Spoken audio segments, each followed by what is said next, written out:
আজকের গল্প বুধো ডাকাত ও রামপ্রসাদ।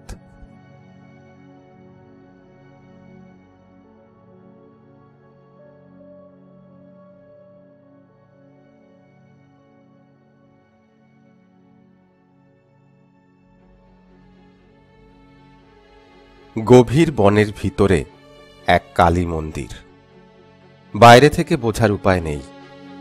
কিছু দূর দিয়ে একটা পায়ে চলা রাস্তা চলে গেছে ত্রিবেণী ঘাটের দিকে। সে পথ ধরে চলে গেলে পড়বে ত্রিবেণী বাজার। কাছেই আছে প্রসিদ্ধ শ্মশান ঘাট। পুণ্যার্থীরা যে কোনো পুণ্যতিথিতে, বিশেষ করে বারুণী তিথিতে ভিড় জমায় গঙ্গায় অবগাহন করার জন্য। দিনের বেলা তাই ঘাটের পথে লোকের আনাগোনা লেগেই থাকে, কিন্তু রাতের বেলা এ পথ শুনশান হয়ে যায়। কোনো নিরীহ লোক ভুলক্রমে এ পথে এসে পড়লে আর রক্ষা নেই। ডাকাতের খপ্পরে পড়তে হবেই, কারণ এই মন্দির এলাকা হল রঘু ডাকাতের ভাই বুধো ডাকাতের। অমাবস্যার রাতে ডাকাতি করতে বেরোনোর আগে সিদ্ধেশ্বরী কালী মায়ের সামনে নরবলি দিয়ে বেরোয় তারা। তাই রাতের বেলা সাধারণ মানুষ এই পথটা এড়িয়েই চলে। আজ থেকে প্রায় 400 বছর আগের ঘটনা। হুগলির বাঘহাটির জয়পুর গ্রামে বাস করে দুই ভাই, রঘু আর বিধু ঘোষ। সামান্য জমিজমা যা আছে তাতেই চাষবাস করে কোনো মতে দিন চলে যেত, কিন্তু এসে গেল চিরস্থায়ী ব্যবস্থার উপদ্রব। পুরনো জমিদারের জমিদারি নিলামে উঠল, আর তার জায়গায় কলকাতার একজন বেনিয়া জমিদারির মালিক হলেন। এই নতুন জমিদারকে বাঘহাটির মানুষজন কখনো দেখেওনি, কিন্তু অচিরেই জমিদারের বদলে শুরু হলো তার নায়েবের অত্যাচার। নায়েব গোপাল সাধু খাই বকলমে জমিদার হয়ে বসলেন। গরিব প্রজার ওপর খাজনা চাপল অনেক বেশি। সেই খাজনা মেটাতে গিয়ে চড়া সুদে ঋণ নিয়ে চাষিরা সর্বশান্ত হতে লাগল। টাকা মেটাতে না পারলে চলত অত্যাচার। যখন তখন ঘর জ্বালিয়ে দেওয়া, গুম ঘরে আটকে রেখে মারধর করা, কিংবা জমি বাড়ি এমনকি গরু বাছুর দখল করে নেওয়াও জল ভাত হয়ে দাঁড়াল। জয়পুর গ্রাম বেশি বড় নয়। কিছু ঘর বাগদি, ঘোষ আর কিছু ঘর বামুন কায়েতের বাস। বেশিরভাগ লোক হয় চাষ করে কিংবা মাছ ধরে জীবিকা নির্বাহ করে। সামান্য যে কঘর ব্রাহ্মণ আছে তারা হয় যজমানি অথবা শিষ্যদের শিক্ষা দিয়ে জীবিকা নির্বাহ করতেন, কিছু জমিজমাও ভোগ করতেন। এখন চিরস্থায়ী বন্দোবস্তের গুতোয় তাদের জমিজমাও যেতে বসেছে। এরকম একজন ব্রাহ্মণ ছিলেন মাধব পণ্ডিত। যজমানি করার পাশাপাশি তিনি সামান্য কবিরাজিও জানতেন। তাই ধনী কি দরিদ্র সবার ঘরেই তার ডাক পড়ত। তখন গ্রামগুলোতে চিকিৎসা ব্যবস্থা ছিল খুবই খারাপ। যখন তখন সামান্য রোগে মানুষজন মারা পড়ত, কিন্তু হাতের কাছে কোনো ভালো ডাক্তার না থাকায় এই কবিরাজেরাই ছিল গ্রামের মানুষের ভরসা। সেদিন বুধো যাচ্ছিল কবরেজ মশায়ের বাড়ি। বুধোর মা অনেকদিন ধরেই শয্যাশায়ী। বুধো তখন সবে জমির কাজ শেষ করে ফিরেছে। দেখল মায়ের বেশ জ্বর, সারা শরীর কাঁপছে। রঘু সেদিন বাড়িতে নেই। বুধো বেরিয়ে পড়ল বাড়ি থেকে। বামুনপাড়ায় কবরেজ মশায়ের বাড়ি, অনেকটা দূর রাস্তা। তখন প্রখর গ্রীষ্মের বেলা, মাঠ ঘাট শুকিয়ে এসেছে, পুকুরগুলোতেও বেশি জল নেই। বুধো গামছাটা মাথায় জড়িয়ে নিল। কবরেজ মশায়ের বাড়িতে গিয়ে যখন বুধো পৌঁছল, তখন তিনি সবে দূর গাঁ থেকে ফিরেছেন। বুধোকে দেখেই তিনি বলে উঠলেন, কি রে বুধে, এত বেলা কি মনে করে? আগে কবরেজ মশা, ওই মায়ের শরীর গতিক ভালো লয় গো, কম্প দিচ্ছে দেখে এলাম, তাই আপনার কাছে চলে এলাম গো। কবরেজ মশাই চিন্তিত মুখে একটু ভাবলেন, তারপর বললেন, ওষুধ একটা আছে, তবে সে এখানে পাওয়া যায় না। একমাত্র ওই বাসুদেবপুরের জঙ্গলে খুঁজলে পাওয়া যেতেও পারে। অনেক ছোটবেলায় আমি সে গাছ ওই জঙ্গলে পেয়েছিলাম, কিন্তু তুই সে গাছ চিনবি কি করে? বুধো উদ্গ্রীব হয়ে বলল, এইকে আমি সে বন চিনি। একটা পুরনো দিঘি আছে আর একটা ওই ভাঙা মন্দিরও আছে। কবরেজ মশাই উৎফুল্ল হয়ে বললেন, হ্যাঁ হয়েছে হয়েছে, ওই মন্দিরের গায়ে গায়ে সে গাছ ঝোপ হয়ে থাকে। লতানে গাছ, বুঝলি, পানের মতো গোল গোল পাতা, আর ওই লতার সারা গায়ে গুটি গুটি থাকে অজস্র, বেশ ঝাঁঝালো গন্ধ আছে। ওর রস ওই হর্তুকি ভেজানো জলের সাথে খেলে শরীরের সব ব্যামো সেরে যাবে। আনতে পারবি? একে নিশ্চয়ই পারবো, ওই কালই এনে দেবো আপনি রে। কিন্তু কবিরাজ মশা, সে লতার নাম কি? কবিরাজ ঝাঁঝিয়ে উঠলেন, নাম দিয়ে তোর দরকার কি রে হতভাগা ভূত? তুই নাম ধরে ডাকলে কি সে গাছ সারা দেবে জঙ্গল থেকে?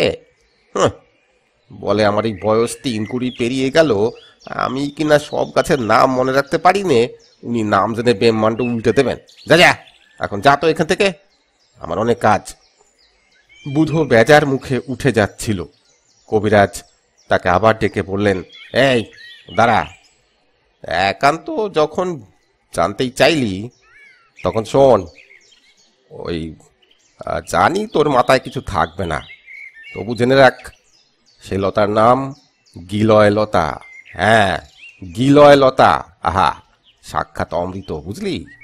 এই সংস্কৃত নাম কি যেন একটা আছে, এই গুরুচি না তন্ত্রিকা না কি যেন, সে যাকে। আগে তো আমাদের এই জয়পুরের কত পতির জমিতে গাছের মাথায় মাথায় হয়ে থাকতো, এখন এই নীল চাষ করতে গিয়ে সব শেষ করে ফেললো। কত গাছ গাছরা নষ্ট হয়ে গেল। হ্যাঁ, এদেশের গাছপালা থাকবে না রে, ওই নীলের চাষেই সব শেষ হয়ে যাবে।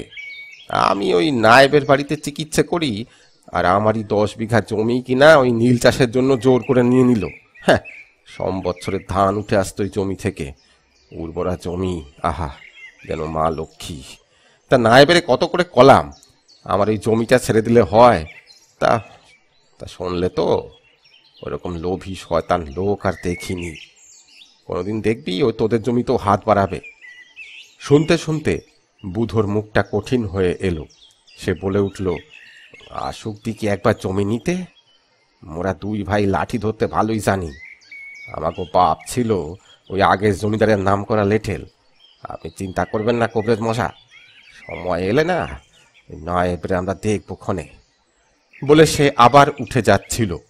কবিরাজ মশাই তাকে আবার দাঁড় করালেন, বললেন, এই শোন, এই হুট করে মাথা গরম করে কিছু করে বসিস নে, এখন ওদেরই যুগ। ওই জলে বাস করে কি কুমিরের সাথে, শেষে কি হতে কি হয়ে যাবে। মাথা ঠান্ডা কর, দাঁড়া, একটা পাঁচন নিয়ে যা। যতদিন না ওই লতা গাছ নিয়ে আসছিস ততদিন এই পাঁচন তোর মাকে ওই দিনে 2বার করে খাইয়ে যাস। পাঁচন নিয়ে বুধো যখন বাড়ির পথে রওনা হলো তখন বেশ বেলা হয়ে গেছে। বাসুদেবপুরের জঙ্গল জয়পুর গ্রাম থেকে বেশ কিছুটা পূব দিকে। জায়গাটা ত্রিবেণীর খুব কাছে। বনের পাশ দিয়ে একটা সরু পায়ে চলা পথ চলে গেছে গঙ্গার কাছে ত্রিবেণী ঘাটের দিকে। পরদিন বুধো যখন সে বনে গিয়ে ঢুকল তখন বেশ বেলা হয়ে গেছে। নানা পাকপাখালির ডাকে বনটা ভরে আছে। একটা প্রায় অব্যবহৃত সুড়ি পথ ধরে ঝোপঝাড় ঠেলে সে এগিয়ে চলল। একটু পরেই একটা খুব ভাঙা মন্দিরের কাছে গিয়ে পৌঁছল বুধো। মন্দিরের ভিতরে একসময় মূর্তি ছিল, কিন্তু এখন আর তার চিহ্ন নেই। চারপাশে অজস্র ঝোপঝাড়, উঁচু উঁচু গাছ, কাছেই একটা দিঘি, সামনে ভাঙা ঘাট। সাপখোপ থাকতে পারে মনে করে বুধো আর সেদিকে গেল না। কিন্তু যে লতা খুঁজতে এসেছিল তা কোথায়? এদিক ওদিক দেখতে দেখতে কতগুলো মাদার গাছের মাথায় সেই লতা দেখতে পেল বুধো। একটা গাছের লম্বা ডাল ভেঙে তা দিয়ে বেশ কিছু লতা পেরে ফেলল বুধো।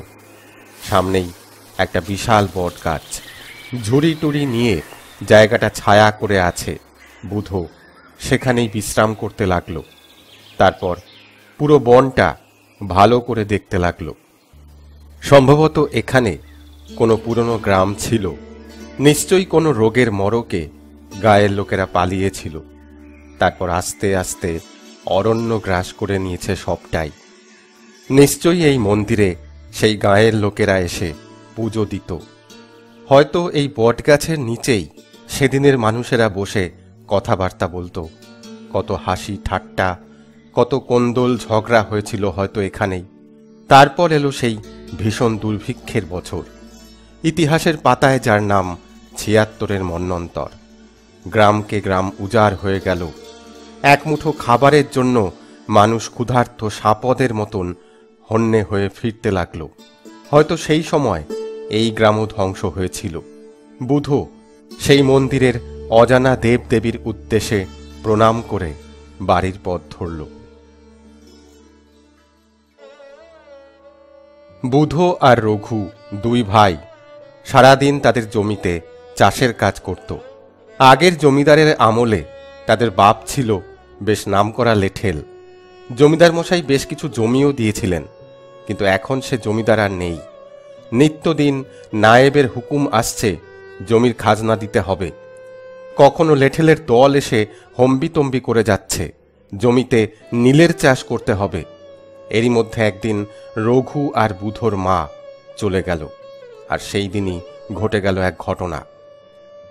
সেদিন আষাঢ় মাসের শেষ, আকাশে মাঝে মাঝে মেঘ দেখা দিচ্ছে, হয়তো বৃষ্টি নামতেও পারে। বুধ আর রঘু মায়ের কাছে ঠায় বসে আছে। কবরেজ মশাই একবার এসেছিলেন, বলে গেছেন, ভগবানকে ডাক বাবারা, আমার হাতে আর কিছু নেই এখন, সবই তার ইচ্ছে। সারাদিন একরকম কেটে গেল। হঠাৎ বিকেলের দিকে রঘুর মায়ের শ্বাস উঠতে লাগলো। কেউ বলল, এই গঙ্গা যাত্রা করিয়ে দে। কেউ বলল, এই না না, শেষ হবার সময় নেই, দেখছো না শ্বাস উঠছে। একেবারে দিনের শেষে রঘু আর বুধকে কাঁদিয়ে তাদের মা চলে গেল। গায়ের ষষ্ঠী খুড়ো এসে বললেন, তোর মা একবার বলেছিল তার দাহ কার্যটা যেন ওই ত্রিবেণী ঘাটেই করা হয়। মার শেষ ইচ্ছে পূরণ তো করতেই হয় বাবা, আর দেরি না করে রওনা দে।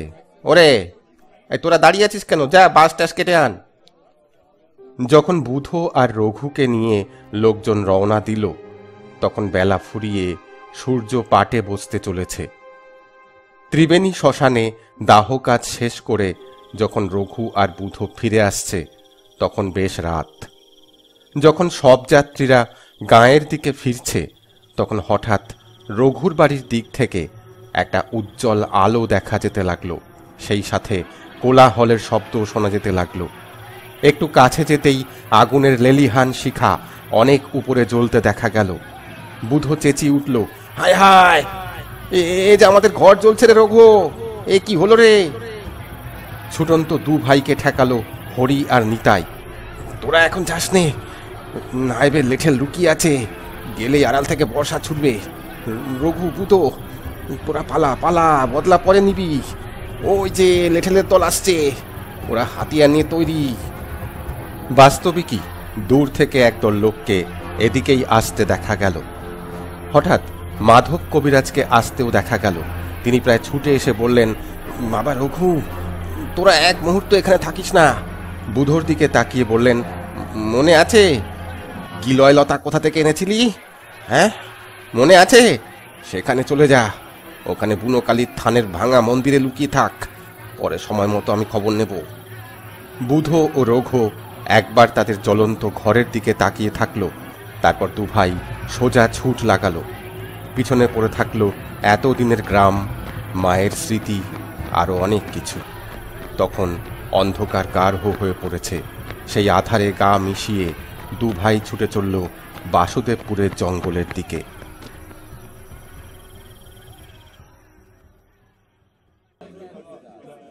এই ঘটনার কয়েক বছর পরের কথা। জয়পুরের তেমাথার মোড়ে হরির মুদিখানার দোকান। সেখানে সন্ধ্যের পরে নিত্যদিনের মতন কয়েকজন মানুষ বাঁশের মাচায় বসে কথাবার্তা বলছে। সময়টা শীতকাল, বেশ তাড়াতাড়ি সন্ধ্যা নেমেছে। হরির দোকানে টিমটিম করে জ্বলছে একটা কুপি। খদ্দের আর সেরকম নেই। একটু পরেই দোকান বন্ধ হবে। ষষ্ঠী খুড়ো বলে উঠলেন, হ্যাঁ হ্যাঁ হরি, এই জিনিসপত্রের দাম এত বেড়ে চলেছে কেন? এভাবে দাম বাড়লে সাধারণ মানুষ বাঁচবে কেমন করে? হরি মুখটা একটু বাঁকিয়ে বলল, তা দাম বাড়বে না কেন বলেন ঠাকুর মশাই? সেই আগের দিনকাল কি আছে? সব ভালো জিনিস এখন কোম্পানি নিয়ে যাচ্ছে আর চড়া দামে বেচে লাভ করছে। এই চালের দাম কোথায় যাচ্ছে দেখেছেন? পাশ থেকে বৃদ্ধ মহেশ ঘোষ বলে উঠলেন, আর তারপর তাঁতের কাপড় গামছা এগুলোর কথা তো বললেই না হে হরি। বলি ফরাসডাঙ্গার একখান ভালো ধুতির দাম এখন কোথায় গিয়ে ঠেকেছে জানো?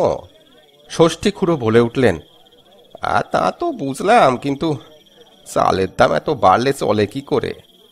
শ্রীশ ঘোষ বলল, কেন বাড়বে না ঠাকুর মশাই? সব জমিতে তো নীলির চাষ শুরু হয়েছে, ধান চাল হবে কনে। ষষ্ঠী খুড়ো একটু গুম হয়ে থেকে বললেন, তাই তো দেশে এত ডাকাতি বাড়ছে। হরি একটু ফিসফিস করে জিজ্ঞেস করল, বলি ঠাকুর মশাই, ওই বুধো আর রঘুর কোনো খবর আছে? শুনতে পাই তারা নাকি এখন মস্ত ডাকাত। সবার মুখ ভয়ার্ত হয়ে উঠল। শ্রীশ ঘোষ বলল, আবার ও সব কথা কেন? ওই গারদে যেতে চাও নাকি? বলেই গলা নামিয়ে বলল, আশেপাশে কত বড় লোকের বাড়ি ডাকাতি হচ্ছে শুনছো? সব নাকি দু ভাই করছে, মস্ত দল খুলেছে শুনলাম। বাসুদেবপুরের বনে তাদের মস্ত ঘাঁটি। হরি বলল, তবে মানতেই হবে, হ্যাঁ, তারা গরিবের লোটে না, বেছে বেছে মহাজন মানুষের বাড়িতেই ডাকাতি করে, আর গরিবকে দানও করে অনেক। শুনলাম কালী মন্দির করেছে এই বনের মাঝে, প্রতি অমাবস্যায় নাকি নরবলি দেয়। সকলে শিউরে উঠলেন। ষষ্ঠী খুড়ো যেন একটু ব্যস্ত হয়ে বললেন, আরে তোমরা বাড়ি যাবে না? রাত কত হলো দেখেছ? সকলে ব্যস্ত হয়ে বাড়ির পথ ধরলেন। ষষ্ঠী খুড়োর বাড়িটা একটু দূরে।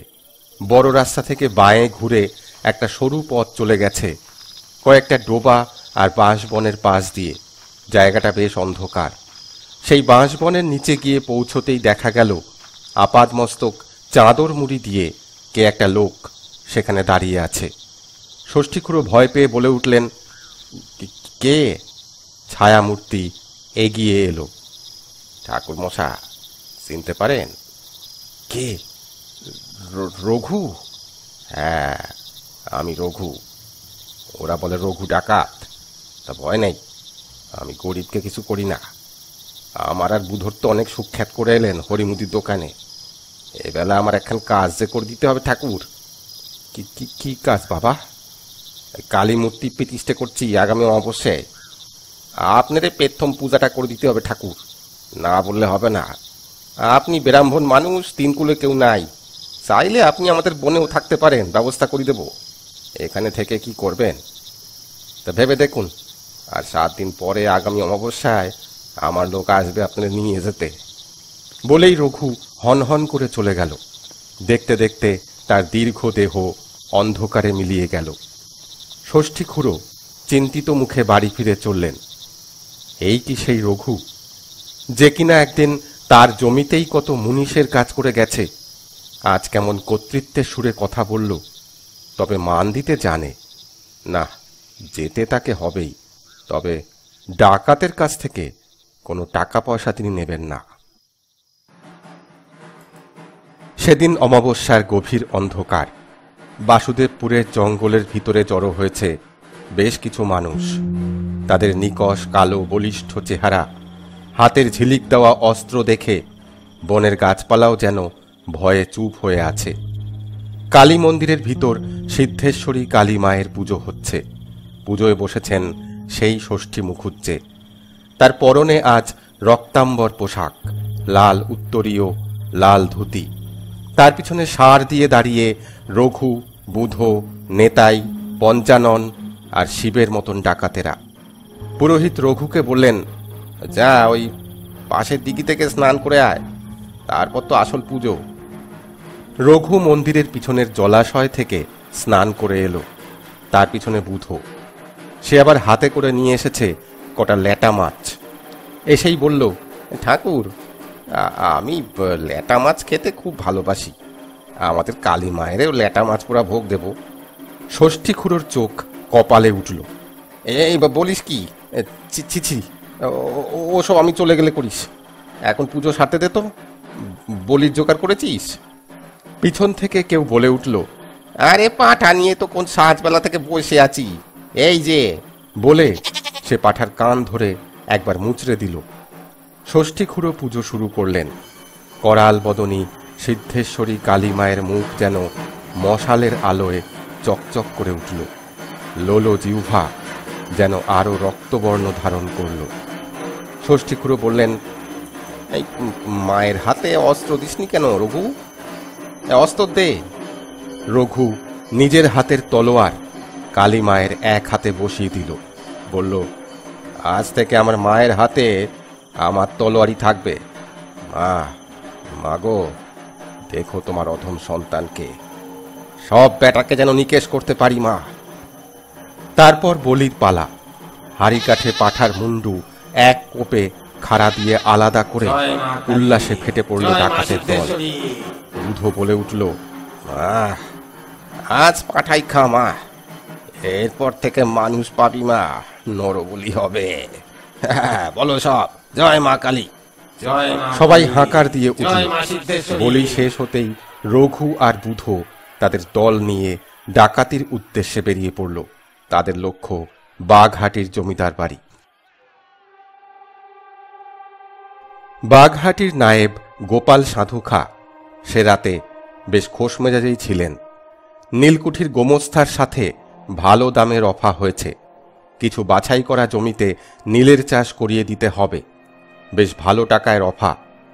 পালঙ্কে শুয়ে গোপাল সাধুকা ভাবছিল, জমিদার মশাইও খালি কলকাতা থেকে ট্যাকাসেই চলেছেন, আছেন ভালো।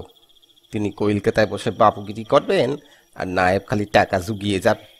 রোষও দেখাচ্ছি, তলে তলে জমিদারির বেশিরভাগটাই নিজের নামে করে যদি তোমায় পথে না বসাই তো আমার নামও গোপাল সাধুকা লয়। সবে এসব ভাবতে ভাবতে তিনি শুয়েছেন, এমন সময় সদর দরজার দিক থেকে যেন একটা কোলাহল শোনা গেল। আওয়াজটা যেন বাড়ছে, তবে কি? তাকে আর ভাবতে হলো না। একজন লেঠেল ছুটে এলো। কতা কতা, বাড়িতে ডাকাত পড়েছে গো, রঘু ডাকাত। বলেই সে আবার ছুট লাগালো। গোপাল সাধুখা ভয়ে কাঁপতে লাগলেন। সদর দরজা ভাঙার আওয়াজ পাওয়া গেল। রঘু ডাকাতের নামে সে সময়ে ভয়ে কাঁপত না এমন লোক কেউ ছিল না। তার সাথে থাকে আবার তার ভাই বুধো। সে আরেক কাঠি উপরে ধরে আনতে বললে বেঁধে আনে। দেখতে দেখতে গোটা জমিদার বাড়িতে হইচই চেঁচামেচি শুরু হয়ে গেল।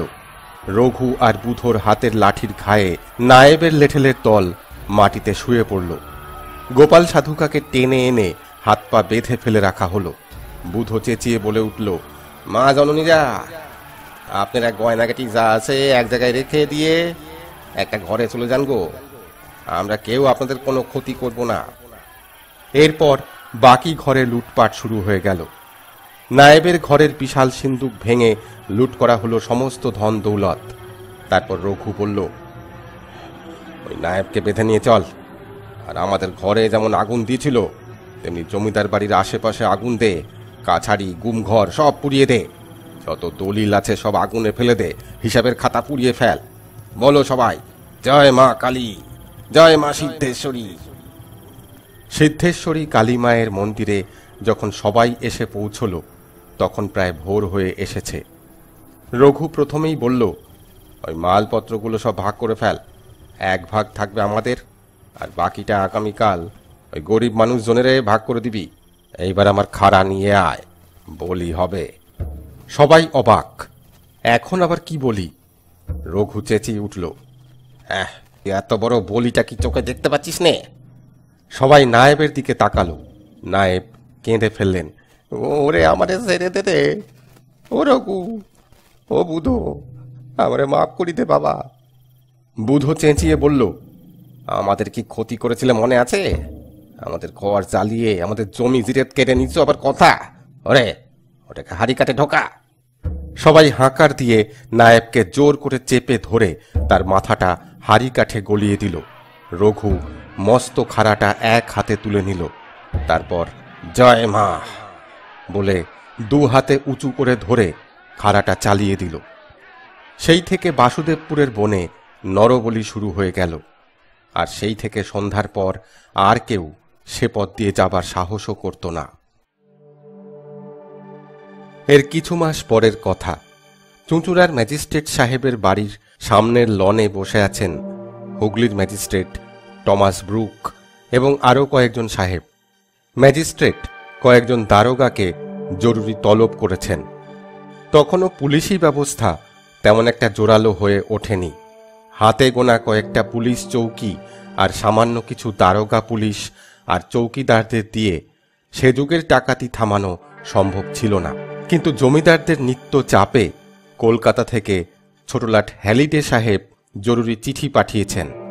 তাই আজকে ম্যাজিস্ট্রেট সবাইকে ডেকে এনেছেন। ম্যাজিস্ট্রেট ব্রুক বললেন, আমি কিছু শুনিতে চাহি না, এই ডাকাইতদের থামাইতেই হইবে। আমি এখন থেকে নিয়ম চালু করিতেছি, 10টা ভিলেজ লইয়া এক একটা পুলিশ ফাঁড়ি চালু করিতে হইবে। আর গ্রামের শক্ত সমর্থ লোকেদের লইয়া গ্রামের চৌকিদারেরা এখন হইতে রাতে চৌকি দেবে। সমস্ত ব্যাপারটা দেখিবে দারোগাগণ। মনে রাখিবে, ওই ডাকাইতদের, বিশেষ করে ওই বুধো ডাকাইতকে ধরিতেই হইবে। ওই এলাকার দারোগা কিছু বলিবে? একজন দারোগা উঠে দাঁড়ালেন। হুজুর, স্যার, ওই বুধোকে গ্রামের মানুষজন মানে ওই ভিলেজার্সরা বিশেষ সাপোর্ট দেয়। তারপর ওরা জলপথে ওই they escape by the river sir. ওদিকে কুন্তি, এদিকে সরস্বতী আর হুগলি নদী দিয়ে ওরা নৌকোয় করে পালিয়ে যায় স্যার। ম্যাজিস্ট্রেট হাত তুলে তাকে থামিয়ে দিলেন। I don't want to listen anything. প্রয়োজনে আরও বোটের ব্যবস্থা করিতে হইবে। আমি খবর পাইয়াছি, কলিকাতা নিউজ পেপারে লেখালেখি হইতেছে, সব জেলাগুলির মধ্যে আমাদের হুগলি জেলাতেই বেশি ডাকাইতি হইতেছে। তাই আমাদের কিছু করিতেই হইবে, নচেত আপনাদের সবাইকে বরখাস্ত করা হইবে। সেদিনের মতন সভা ভেঙে গেল। কিন্তু ম্যাজিস্ট্রেটের হিসাবে একটু ভুল ছিল। যথাসময়ে এই সব কথা বুধোর কাছে পৌঁছে গেল। আর 10টি গ্রাম নিয়ে একটা ফাঁড়ি বানিয়ে কোনো গ্রামকেই ভালো করে সামাল দেওয়া সম্ভব ছিল না। দেখতে দেখতে ডাকাতি বেড়েই চলল। সেই সাথে বেড়ে চলল নদীতেও ডাকাতি। গৃহস্থ বাড়িতে ডাকাতি করার থেকে নদীপথে ডাকাতি করা ছিল অনেক সহজ। সে সময় হুগলিতে বলাগড় ছিল নৌকা তৈরির এক বিশেষ কেন্দ্র, আর সরস্বতী নদীপথে অনেক নৌ বাণিজ্য চলত। আজকের কচুরিপানায় ভরা শীর্ণ কায়া সরু খালকে দেখলে সেদিনের সরস্বতী নদীর কিছুই বোঝা সম্ভব নয়। হুগলি নদীর মতো অত বড় না হলেও বেশ চওড়া ছিল এই নদী। তাই তখন সরস্বতী নদীতে হামেশাই মহাজনী নৌকায় সপ্তগ্রাম বন্দরে প্রচুর পণ্যের আদান প্রদান চলত। ডাকাতির পক্ষেও ছিল বেশ সুবিধার। এই নদীর কিছু বিশেষ বাঁকে মাছ ধরা নৌকায় জেলেদের ছদ্মবেশে ডাকাতরা লুকিয়ে থাকত, আর মহাজনী নৌকার পিছু নিয়ে সুবিধা পেলেই লুট করে পালিয়ে যেত। এসব কাজে সিদ্ধহস্ত ছিল রঘু ডাকাত। বেশিরভাগ জেলে নৌকায় লুকিয়ে থাকত তার চর। সুযোগ মতো গামছা উড়িয়ে বা অন্য কোনো সংকেতের মাধ্যমে খবর পাঠাত রঘুকে। তারপর হতো লুট।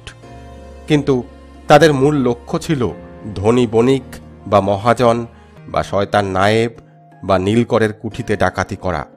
এর পাশাপাশি চলত কালী মায়ের কাছে নরবলিদান। প্রায় প্রতি অমাবস্যাতেই বাসুদেবপুরের জঙ্গলে কোনো না কোনো হতভাগ্য লোককে হাড়ি কাঠে চড়িয়ে বলি দেওয়া হতো।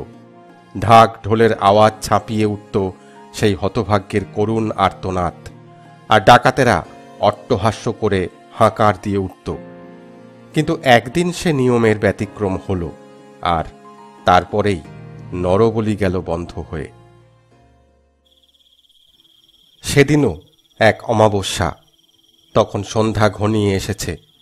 মন্দিরের পাশের বড় বটতলায় জড়ো হয়েছে বেশ কয়েকজন। পঞ্চা বলে উঠল, না, আর তো ভালো লাগে না। মা আমাদের আর কতদিন উপোস দেবে? দুটো অমাবস্যা চলে গেল, বলি হলো না। এ কিন্তু ভালো লক্ষণ নয় হে বুধো। বুধোকে দেখে এখন আর সেই ছেলে মানুষ বুধো বলে কেউ ভাবতে পারবে না। মুস্কো জোয়ান চেহারা, মিশকালো রং, মাথায় ঝাঁকড়া চুলে লাল ফেট্টি বাঁধা, মায়ের কারণ বাড়ি বেশ করে পান করে ফেলেছে, তাই চোখ দুটো ততোধিক রক্তবর্ণ ধারণ করেছে। পঞ্চার কথায় একটু চোখ খুলে তাকিয়ে বুধো বলল, বলি পাওয়া যাচ্ছে না তো তোমরা কি করতে আছো? হ্যাঁ, ওসব আমি জানি না। যেখান থেকে পারো মায়ের জন্য বলি জোগাড় করে আনো, না হলে তোদের একটাকে আমি আজ মায়ের সামনে বলি দেবো, বুঝলি? সকলের মুখ শুকিয়ে গেল। কথাটা একেবারে অবাস্তব ঠাট্টা বলে কেউ ভাবতে পারল না। ৩-৪ জন এক একদিকে বেরিয়ে পড়ল। কিন্তু সেই নিশুতি রাতে অল্প অল্প মেঘ ডাকছে, বৃষ্টিও হতে পারে। কোন পথিক সাত করে এদিকে বলি হতে আসবে? কথাটা পঞ্চা বলেই ফেলল শিবেকে। শিবে বলল, সে তো ঠিকই কথা পঞ্চা, কিন্তু খালি হাতে গেলে ওই ছোট সর্দার হয়তো আমাকেই কেটে ফেলবে। না না, চল দেখি আর একটু এগিয়ে, মা চাইলে কেউ না কেউ ঠিক জুটে যাবে। হঠাৎ পঞ্চা হাত ধরে শিবেকে চুপ করতে বলল, শিবে, কিছু শুনতে পাচ্ছিস? কি? ওই মেঘ ডাকার শব্দ। দুঃশালা, ভালো করে শোন। কেউ যেন এদিকে আসছে, মনে হয় ওই গুনগুন করে যেন গান গাচ্ছে। এবার শিবেও বলে উঠল, আরে হ্যাঁ, নিশ্চয়ই কেউ আসছে। চল চল, ওই গাছের আড়ালে দাঁড়াই। মনে রাখবি, মেরে আবার খুঁতো করে দিস না যেন, শুধু বেঁধে নিয়ে যাব। যে ব্যক্তি দূর থেকে আসছিল সে যেন বেশ নিশ্চিন্তেই আসছে, কোনো তাড়া নেই, চিন্তা নেই, যেন ভাবের ঘোরে আসছে, শুধু গুনগুন করে গান করতে করতে আসছে। শিবে বলে উঠল, গান খান যেন চেনা চেনা মনে লড়ে পঞ্চা। আরে, এ তো ওই হালি শহরের রামপ্রসাদ ঠাকুরের গান। আহা, বড় ভালো গান রে, সাধক মানুষের গান। কি যেন কথাটা? হ্যাঁ হ্যাঁ, কালি কালি বলো রসনা, করো পদধ্যান নামামৃত পান, যদি হতে ত্রাণ থাকে বাসনা। কি আসছে বলতো? রামপ্রসাদ ঠাকুর লয় তো? পঞ্চা মুখ ভেঙচে বলে উঠল, তুই থাম দেখি। হ্যাঁ, আর তো আর খেয়ে দিয়ে কাজলেই এ আধারে মরতে আসবে এখানে। চল চল, একজনকে পাওয়া গেছে, আজ আর মা উপোস করে থাকবে না। চল বেটাকে ধরি। দুজনে এগিয়ে চলল। একটু পরেই সে ব্যক্তি চলে এলো সেই গাছের কাছে।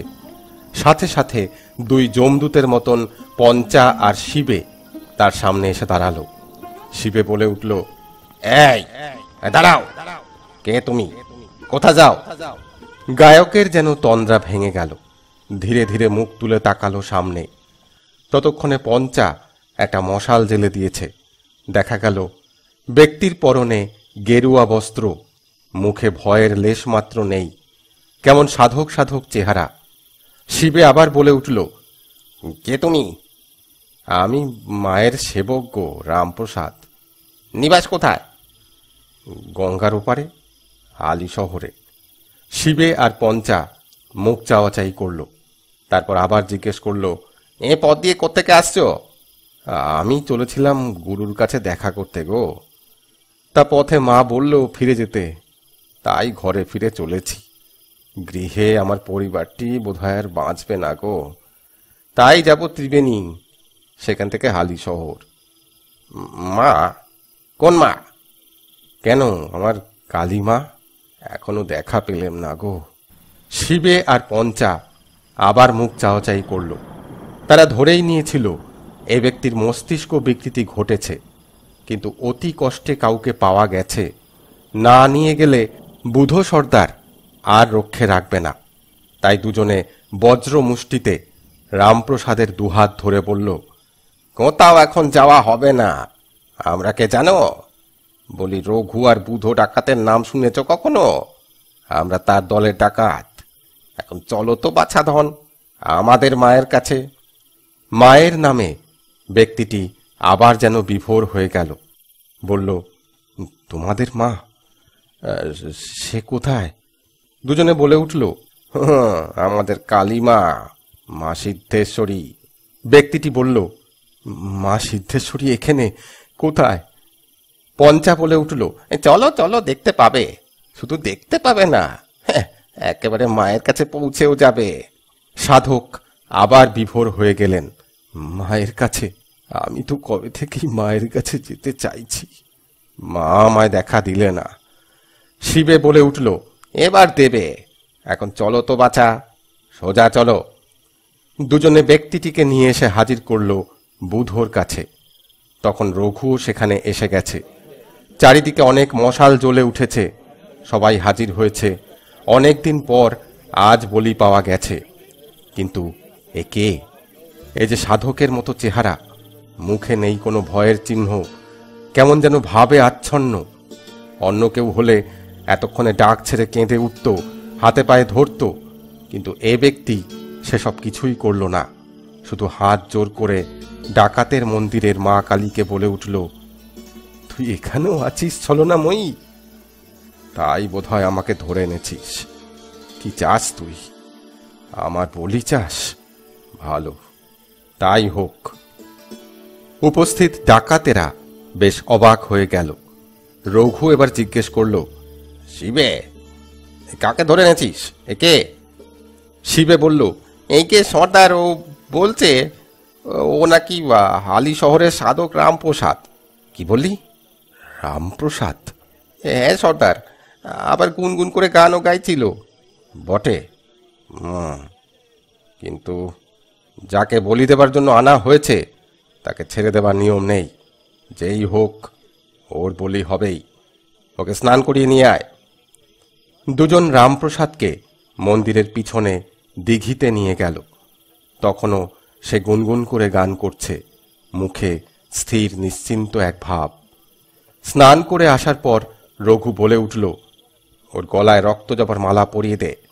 এবার রঘু রামপ্রসাদের সামনে এগিয়ে এলো, বলল, তুমি যেই হও, তোমার সাহস আছে। আজ অব্দি কেউ এভাবে স্থির থাকেনি, তাও আবার রঘু আর বুধো ডাকাতের ডেরায়। তাই এবার বলো, তোমার কোনো শেষ ইচ্ছে আছে? শেষ ইচ্ছে? শেষ? ঠিক আছে, বলিদানের আগে আমি আমার মাকে একখান গান শোনাতে চাই গো, এই আমার শেষ ইচ্ছে। রঘু বলল, গান শোনাবে? আহা, সে তো বেশ ভালো। কি বলিস তোরা? সকলে সায় দিল। ঠিক আছে, ধরো তোমার গান, আমরাও শুনি। রামপ্রসাদ কালীমায়ের মূর্তির সামনে বসে পড়লেন। তারপর হাত জোর করে শুরু করলেন সেই বিখ্যাত গান।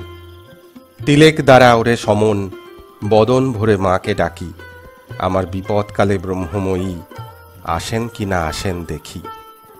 গোটা মন্দির ভরে উঠল এক স্বর্গীয় অনুভূতিতে। দেখতে দেখতে সবার প্রাণে যেন এক অমৃত সুধার ঢেউ এসে প্রাণের তন্ত্রীতে নাড়া দিল। সে গান যেন সবার অন্তরের অন্তঃস্থলে প্রবেশ করতে লাগল। সবাই তাদের ডাকাত অস্তিত্ব ভুলে গেল। তারা যেন শুধুই মায়ের সেবক। হঠাৎ রঘু আর বুধোর নজর পড়ল হাঁড়ি কাঠের দিকে। এ কি?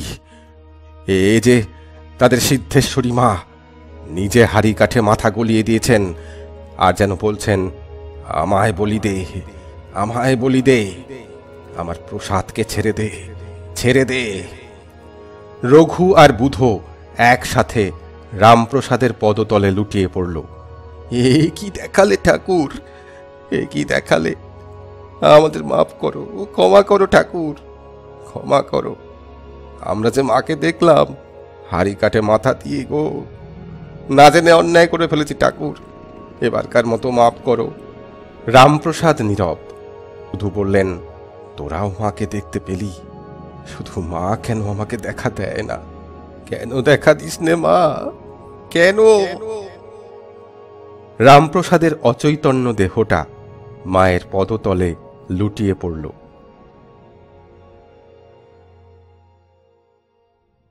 তারপর লোকমুখে শোনা যায়, এরপর থেকে রঘু ডাকাত আর সেখানে বেশি দিন থাকেনি। এই ঘটনার পরদিন রঘু নিজে নৌকো করে সাধক কবি রামপ্রসাদ সেনকে গঙ্গার ওপারে হালি শহরে পৌঁছে দেয় আর নিজে চলে যায় অন্যত্র। সেই থেকে বুধো ডাকাতের কালী মন্দিরে নরবলি দেওয়া বন্ধ হয়ে যায়। তবে ডাকাতি বন্ধ হয় আরো অনেক পরে। তারপর সরস্বতী নদীর স্রোত ক্রমেই ক্ষীণ হয়ে আসে। আজ তাকে নদী বলে চেনাই যায় না, কিন্তু সাধক রামপ্রসাদের স্মৃতি বুকে নিয়ে রঘু আর বুধো ডাকাতের সেই কালী মন্দির কিন্তু আজও দাঁড়িয়ে আছে।